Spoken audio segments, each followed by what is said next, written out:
Okay, so let's understand that once you've prepared your return of income, who all can sign it?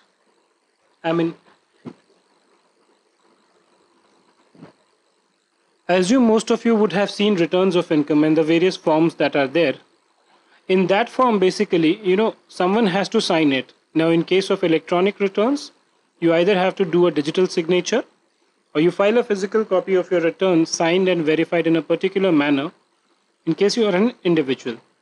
But someone has to sign the return of income. So in this lecture, we will see as to who all can sign a return of income in case of different assessees. So this column covers the assessee, this column covers the signatories. So the first one is an individual, people like you and me. In case of an individual, the return can be signed by himself, not can be, it actually should be signed by himself. So if suppose you have Mr. X, then he should sign his return of income in the normal course of income. However, if absent from India, if suppose X is traveling and let's say his due date of filing of return is July 31. On 30th July, for some reason, he had to go out of India to US. Now, if he's absent from India, he's not available in India, even in that case, I should either be signed by himself, let's say in case of an electronic return, even then he can sign it digitally, or some other person authorized by him on his behalf. So what can happen is that X can say, okay, look, I am going out, Mrs. X, let Mrs. X sign the return of income. But Mrs. X can sign a return of income on behalf of Mr. X only when, which is for cases marked in red, which also covers this case, person signing ROI should have a valid power of attorney. So X has to give a valid power of attorney to Mrs. X to file his return of income. If she does not have a power of attorney, she cannot sign the return of income of Mr. X.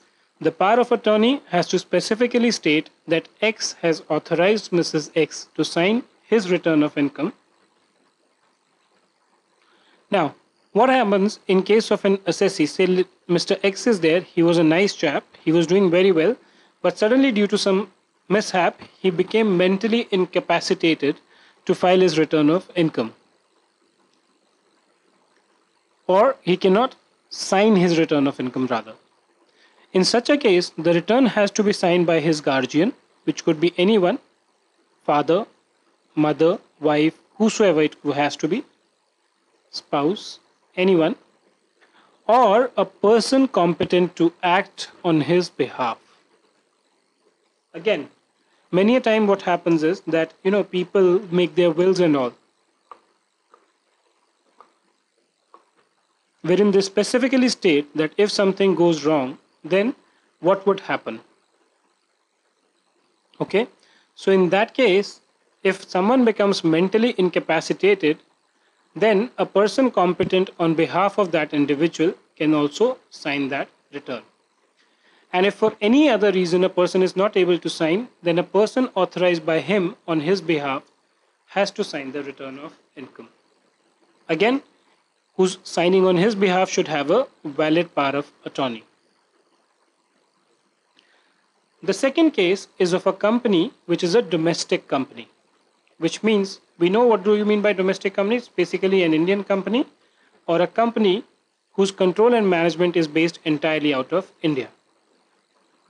In that case, the return can be signed either by the managing director, and when I read it in this order, it is mandatory. Like first, the preference has to be himself.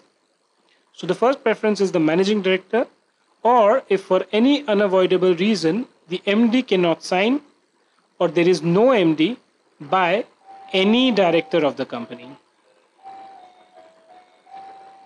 So if there is no MD or the MD is unable to sign the return, then it can be signed by any other director of the company. But this is applicable only in case of a domestic company. Now what happens in case of a foreign company?